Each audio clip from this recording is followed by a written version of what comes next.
இந்த நல்ல ஒரு நிகழ்ச்சியை வாடிப்பட்டி பேருந்து கழகத்துடைய ஆற்றல் மிக்க செயலாளர் டாக்டர் கே அசோக் குமார் அவர்களை தலைமையேற்று தரும்படி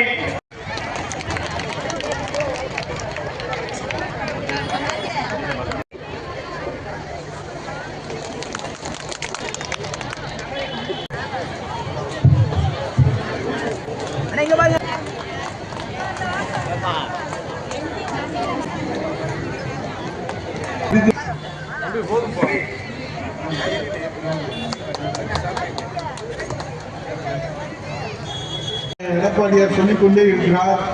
மீண்டும் அம்மா ஆட்சி மலரும், எம்ஜிஆர் ஆட்சி மலரும், அதற்கு இந்த வாடிப்பட்டி பேரூர் கழகத்துடைய கூட்டமே சாட்சி என்று சொல்லி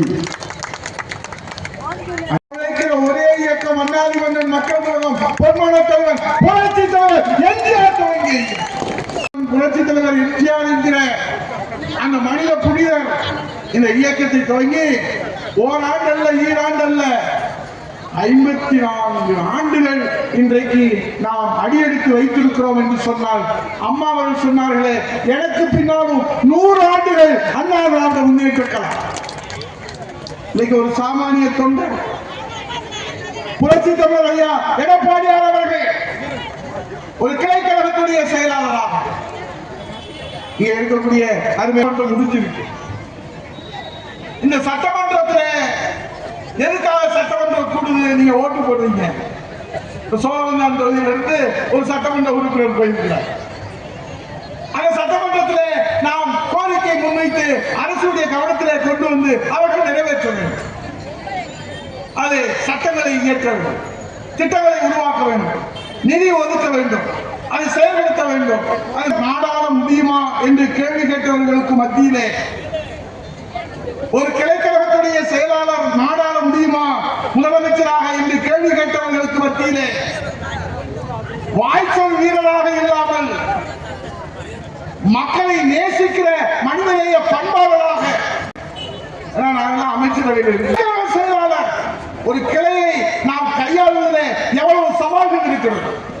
ஒரு பேரூர் கழகத்துடைய செயலாளர் அசோக் குமார் இந்த பேரூர் கழகத்தை வெற்றிகரமாக உங்கள் ஆதரவோடு, உங்கள் ஆட்சியோடு அவர் வெற்றிகரமாக வழிநடத்துவதில் எத்தனை சவால்கள் இருக்கிறது.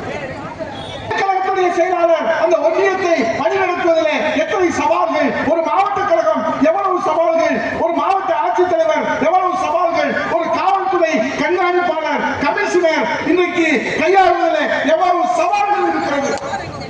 ஆனால் ஒரு தொண்டர் முதலமைச்சராக அவர் எப்படி கையாள போகிறார், எப்படி நிர்வகிக்க போகிறார், எப்படி தொண்டு செய்ய போகிறார், எப்படி சேவை செய்ய போகிறார் என்று கேள்வி கேட்டவர்களுக்கு மத்தியிலே என் வணக்கத்திற்குரியவர்களே, இங்கே பேசுகிற போது அஜித் தம்பி மாணவர்களுடைய புரட்சிகரமான ஒரு புரட்சியாளராக நமக்கு கிடைத்திருக்கிற திண்டுக்கல் தந்திருக்கிற தம்பி அஜித் சொன்னால் 7.5% முழு இடஒதுக்கீடை இந்தியாவுக்கே வழிகாட்டுகின்ற வகையில் வழங்கிய ஒரே முதலமைச்சர் என்ன தம்பி உதயகுமார் தான் எங்களுக்கு தெரியுமே.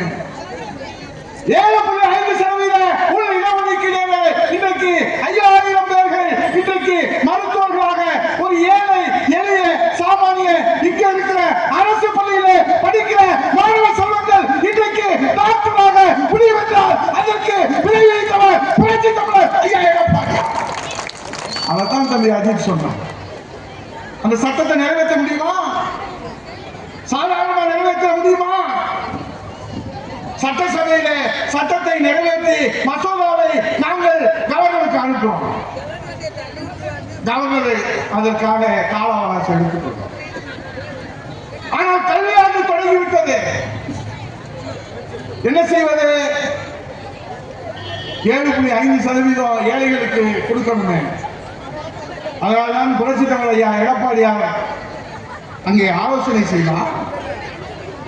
அப்போது ஆர்டிகல் 162 co-extension constitutional power கவர்னருக்கும் முதலமைச்சருக்கும் இருக்கு.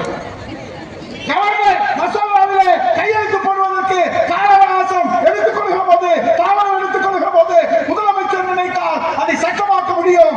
அண்டர் ஆர்டிகல் 162 இந்த தமிழ்நாட்டில் மட்டுமல்ல இந்தியாவிலே எந்த முதலமைச்சராவது அந்த சட்டத்தின் அடிப்படையிலே ஆர்டிகல் 162 அடிப்படையிலே சட்டத்தை நிறைவேற்றியிருக்கிறார்களா இல்லை என்று பொது வருகிறது. ஏன் என்று கேட்கிற போது கவர்னரை கைது கொள்ள முடியாது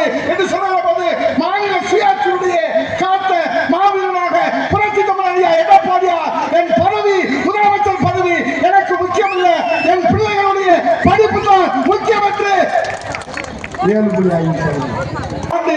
தீபாவளி திருநாளிலே நாம் கொண்டாடி கொண்டிருக்கிறோம். வாடிப்பட்டியிலே 55வது ஆண்டு நாம் தீபாவளி திருநாளை இதே வாடிப்பட்டியிலே தம்பி அசோக்குமார் தலைமையிலே நம்ம கொண்டாடுகிற போது புரட்சி தமிழர் ஐயா எடப்பாடியார் முதலமைச்சராக ஆகிறார். அதுதான் சட்டமன்றத்தில் புரட்சி தமிழர் ஐயா எடப்பாடி கேட்கிறாரு, ஐயா அண்டாவக்காரன் குண்டாவக்காரன் தேடிக்கிட்டு இருக்கோம், இப்ப கிட்டேக்காரன் தேடிக்கிட்டு இருக்காங்க தமிழ்நாட்டு மக்கள். தமிழ்நாட்டில் தயாரித்த அந்த மருந்தை சாப்பிட்டு விட்டு 35 அப்பாவி மக்கள் இங்க இறந்து போய்விட்டார்கள். அந்த பிஞ்சு குழந்தைகள் என்ன பாவம் செய்தார்கள்? இந்த அரசு கண்காணிக்க வேண்டாமா என்று கேட்டால் அந்த மக்கள் நல்வாழ்வுத்துறை அமைச்சர் சொல்றாரு, மருந்தை கண்காணிக்கிறதா எங்களுக்கு வேலை, எங்களுக்கு வேலை வாங்குற வேலை, கண்காணிக்கிற வேலை எங்களுக்கு கிடையாது. புரட்சி தமிழர் ஐயா எடப்பாடியார் வடகிழக்கு பருவமழை தொடங்கிவிட்டது. 5 பேர் இடி விழுந்து சத்து போய்விட்டார்கள், உயிர் பறிபோய்விட்டது. கரூரிலே 41 பேர்கள் பறிபோய்விட்டது, உயிர் பறிபோய்விட்டது. இந்த காவல்துறையுடைய இந்த அரசுடைய வெற்றன போக்கால் உரிய பாதுகாப்பு தந்திருந்தார். என்ன பதில் இல்லை. நான் கேட்கிறேன், ஐயா சொத்து வரி வைத்து போச்சு, மின்சார கட்டண வைத்து போச்சு, உடனே வானொலி நேரு எந்திரிச்சு அமைச்சர் சொல்றாரு, மத்திய அரசு சொல்லிச்சு, அதான் நான் சொல்றேன். மத்திய அரசு சொன்னதெல்லாம் நீங்க செஞ்சிருக்கீங்களா? நிதி அமைச்சர் சொல்லுகிறார், எங்களுக்கு கல்விக்கு நிதி கிடைக்கவில்லை, வளர்ச்சிக்கு நிதி கிடைக்கவில்லை, மெட்ரோக்கு நிதி கிடைக்கவில்லை. ஏன் நிதி கிடைக்கல? நீங்க தான் எப்ப பார்த்தாலும் சண்டை கோழி மாதிரி பங்காளி சண்டையை போட்டு எப்படி வளர்ச்சி திட்டங்களை பற்றி பேசுறீங்க? இன்றைக்கு 39 நாடாளுமன்ற உறுப்பினர்களை நீங்கள் வைத்துக் கொண்டு, ஆட்சி அதிகாரத்தை வைத்துக் கொண்டு, முதலமைச்சர் பதவியை வைத்துக் கொண்டு ஒரு 100 நாள் வேலை வாய்ப்பு திட்டத்திற்கு கூட உங்களால் வளர்ச்சி நிதியை பெற முடியவில்லை. புரட்சி தமிழர் ஐயா எடப்பாடியார் ஆளுங்கட்சியாக இருந்தாலும் எதிர்கட்சியாக இருந்தாலும் இந்த தமிழகத்துக்கு நிதி பெற்று தருவதிலே முதன்மையான முதல்வராக இன்றைக்கு 2999 கோடி இந்த தமிழகத்திற்கு பெற்று தந்தார்கள். கல்விக்கு 450 கோடி, மதுரையிலே எய்ம்ஸ் மருத்துவமனை 1000 கோடியிலே பறக்கும் சாலை, இன்றைக்கு மதுரையிலே தான் மதுரை திருமங்கலத்தில் இருந்து கொல்ல வரைக்கும் 4800 கோடி ரூபாய் இன்றைக்கு திட்டத்தை கொடுத்திருக்கிறார்கள். இங்கே கருணாநிதி சொன்னார் 11 மருத்துவக் கல்லூரியை கொடுத்தார்கள், அம்மா 6 மருத்துவக் கல்லூரியை கொடுத்தார்கள். 4 வருஷத்துல ஒரு மருத்துவக் கல்லூரி கூட கொடுக்கல. ஆனா சண்டாள பாதைகள் இத்தனையும் ஒண்ணுமே செய்யாம நாங்க அதை செஞ்சுட்டோம், இதை செஞ்சுட்டோம், அப்படி செஞ்சுட்டோம், இப்படி செஞ்சுட்டோம் என்று விளம்பர வெளிச்சத்திலே தான் நீங்கள் ஆட்சி நடத்தி கொண்டிருக்கிறீங்க. இங்க இருக்கிறாங்க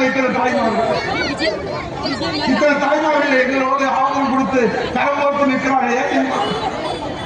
இந்த நாட்டில் இந்த வறுமை ஒழியவில்லை, ஏழ்மை ஒழியவில்லை.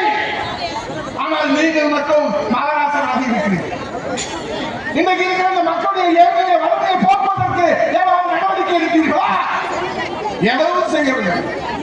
ஆனால் புரட்சி தமிழர் ஐயா எடப்பாடியார் தமிழகத்தை மீட்க வேண்டும், மக்களை காக்க வேண்டும் என்று புரட்சி பயணம், எழுச்சி பயணம், வெற்றி பயணமாக இந்த சோழவன் தொகுதியில் அவர்கள் ஒப்பாடுகிறார். இன்னைக்கு புரட்சி தமிழர் ஐயா எடப்பாடியார் மெட்ரோ ரயில் திட்டம் 2வது கட்டத்துக்கு பெற்று தந்திருக்கிறார். மதுரையிலே மெட்ரோ ரயில் திட்டம் அறிவித்தீர்கள், உங்களால் கொண்டு வர முடியாது. புரட்சி தமிழர் ஐயா எடப்பாடியார் முதலமைச்சராக வருவார், மெட்ரோ ரயில் திட்டம் வரும், கல்விக்கு நிதி, வளர்ச்சிக்கு நிதி, மக்களுக்கான நிதி, நிவாரண நிதி அத்தனையும் பெற்று தருகிற ஒரே முதலமைச்சர் புரட்சி தமிழர் ஐயா எடப்பாடியார் என்று மக்கள் தீர்மானித்து விட்டார்கள். ஆகவே 2026 சட்டமன்ற தேர்தலில் புரட்சி தமிழர் ஐயா எடப்பாடியார் முதலமைச்சர் அருகிலே ஒரு சாமானியர், ஒரு எளியவர், ஜனநாயகத்தின் அடையாளம், அம்மாவுடைய மறு உருவம், புரட்சி தலைவர் எம்ஜிஆருடைய மறு உருவம், இந்த இயக்கத்தை, இந்த மாபெரும் மக்கள் இயக்கத்தை ஒரு தொண்டராக இருந்து வழிநடத்துகிற புரட்சி தமிழர் ஐயா எடப்பாடியார் தலைமையிலே மக்களாட்சி மலரும், மன்னராட்சிக்கு இந்த மக்கள் எட்டுக்காடு போட வேண்டும் என்று சொல்லி நன்றி கூறி வழங்கி விடைபெறுகிறேன்.